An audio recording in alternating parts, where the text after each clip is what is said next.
বিএনপির নেতা মানে বিএনপির এখন যিনি অফিসিয়ালি ভারপ্রাপ্ত চেয়ারপারসন সেই তারেক রহমান সাহেব ব্রিটেন থেকে ইংল্যান্ড থেকে ঢাকায় এসেছেন। দেশের মাটিতে উনি পা রেখেছেন, আক্ষরিক অর্থেই মাটিতেই পা রেখেছেন। আমি একটা ছবি দেখলাম যে ঢাকা বিমানবন্দরে উনি যে রাস্তা দিয়ে আসছিলেন পাশে একটা ছোট বাগানের মতো ছিল, সেই বাগানে গেলেন, জুতো মোজা খুললেন, তারপরে বাগানের যে মাটি আছে সেই মাটিতে উনি পা রাখলেন, একটু মাটিও হাতে নিলেন।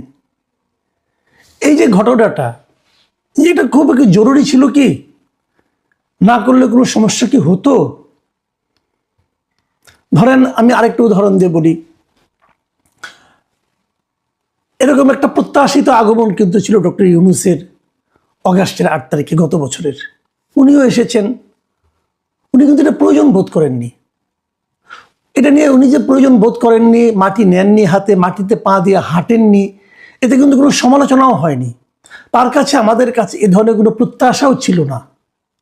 উনি এসেছেন, এসে এয়ারপোর্টে বলেছেন আমার কথা শুনতে হবে। আমার ওই কথাটা না খুব ইন্টারেস্টিং মনে হয়েছিল, যে একজন লিডার উনি এসেই প্রথম বলতেছেন যে আমার কথা কিন্তু তোমাদেরকে শুনতে হবে। মানে এটি হলো কি সবচেয়ে বড় স্বৈরাচারী মনোভাব, যে আমার কথা শুনতে হবে।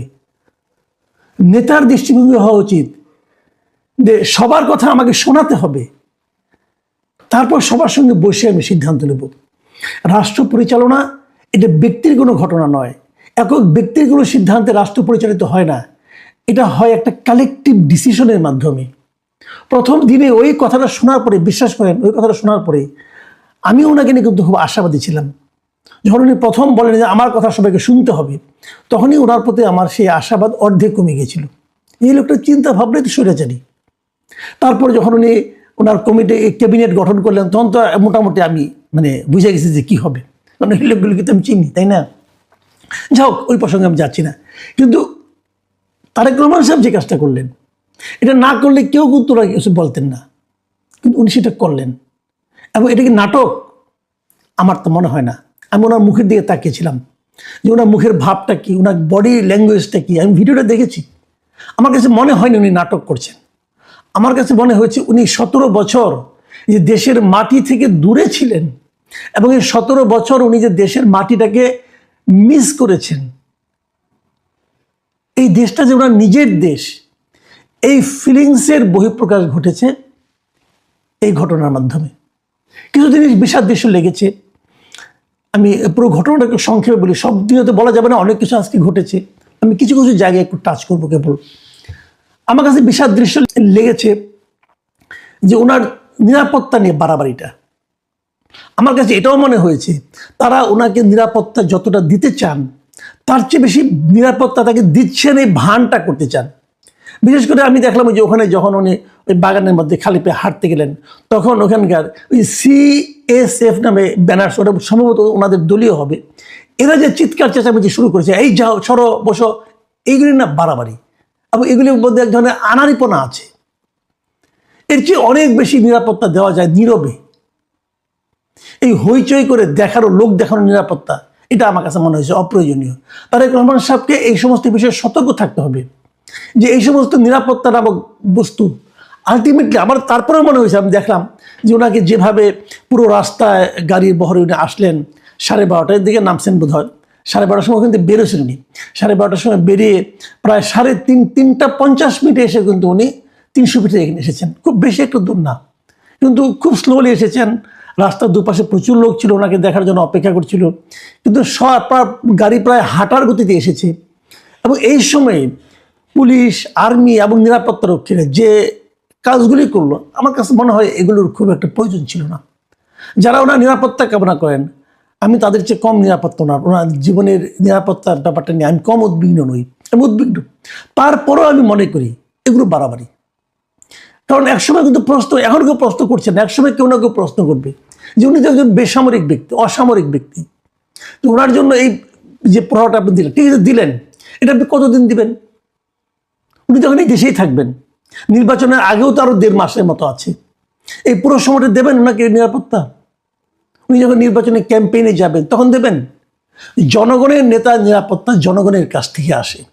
এই জিনিসটা মাথায় রাখতে হবে। জনগণই তার নিরাপত্তা, জনগণই তার বর্ম। এই সমস্ত ঘটনা যদি চলতে থাকে তাহলে কি হবে, এবং জনগণের সঙ্গে ওনার মাঝখানে একটা দূরত্ব তৈরি হবে। এই দূরত্ব ওনার নিরাপত্তা বাড়াবে না। আমি এই কথাটা বললাম, হয়তো এটাকে অনেকে অনেকভাবে ব্যাখ্যা করতে পারেন, অপব্যাখ্যাও করতে পারেন, কিন্তু আমি যেটা বুঝলাম সেটা আমি বললাম। এবং আপনি দেখবেন, খুব শিগগিরই দেখবেন, আমার ধারণা তারেক রহমানের আজকে যে আমি আপনার আচরণ দেখেছি, কথাবার্তা শুনেছি, আমার কাছে মনে হয়েছে উনি জনগণ থেকে ওনাকে দূরে রাখা খুব কঠিন হবে। তখন এই সমস্ত নিরাপত্তা নামক নাটক এগুলো আসলে অপ্রয়োজনীয় হয়ে যাবে। যাই হোক, এবার ওনার কথায় আসি। আসলে কথাগুলি বলার জন্য ওনার কথাটা থেকে আমি কি বুঝলাম, কি শুনলাম, কি প্রত্যাশা করলাম, অথবা কোথায় হতাশ হলাম, সেগুলি বলার জন্য কিন্তু আজকের এই আলোচনা। প্রথমত, উনি অল্প সময়ে মাত্র 16 মিনিট একটা ভাষণ দিয়েছেন সেই 300 ফিটের সেই মঞ্চে। আপনারা লক্ষ্য করবেন, এই ভাষণে শোনার জন্য এখানে মানুষ কিন্তু জড়ো হতে শুরু করছে গত রাত থেকে। এই ঠান্ডা কনকনে হাওয়া, এবং আমার ধারণা গত রাতেই বোধহয় এই বছরের মধ্যে সবচেয়ে বেশি ঠান্ডা ঢাকা শহরে পড়েছিল, এবং এটা একটা উন্মুক্ত জায়গা। এই কনকনে ঠান্ডায়, কনকনে বাতাসের মধ্যে এত মানুষ সারা রাত ওখানে অপেক্ষা করেছেন। সবাই জানেন যে ওনার প্লেন ঢাকায় আসবে 12:15টার দিকে, সবাই জানেন। কিন্তু তারপরেও 15 ঘন্টা 18 ঘন্টা আগের থেকে লোকজন যে অপেক্ষা করছে, এটা কেন? আমি এটা কালকে উপলব্ধি করার চেষ্টা করেছি। এটা কেন? এটা কিন্তু একটা প্রবল ভালোবাসা। এই ভালোবাসা তুলনাহীন ভালোবাসা। তারেক রহমান সাহেবকে ভাবতে হবে, এই জনগণের ভালোবাসার বিপরীতে আমি ওনাদেরকে কি দেব। আমি একটা করে ঘটনা আপনাকে মনে করে দিই আপনাদেরকে।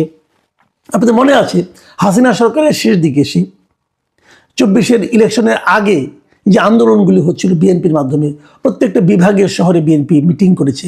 এবং সেই মিটিং আমি এমনও খবর পেয়েছি, বরিশালে একটা মিটিং ছিল, আমি পরে নিউজ পড়েছি যে তারা যাতে সেই মিটিংগুলিতে লোক না আসতে পারে, এই জন্য ওই সময়কার সরকার ধর্মঘট ডেকেছে, পরিবহন ধর্মঘট।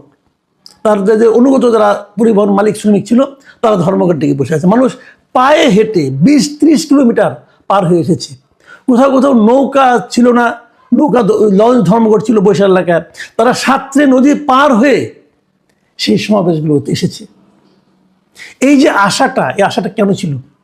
তারা একটা প্রত্যাশা নিয়ে এসেছিল যে একটা স্বৈরাচারী সরকারের বিরুদ্ধে তারা প্রতিবাদ করেছিল, একটা অসহনীয় অবস্থা থেকে তারা মুক্তি চেয়েছিল।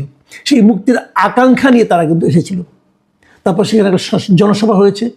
জনসভা হওয়ার পর তারা আবার একই পদ্ধতিতে গেছে, বাড়ি যার যার বাড়িতে ফিরে গেছে। ফিরে যাওয়ার পর একবার কি ভেবেছেন তাদের মনে কি চিন্তাটা কাজ করেছে?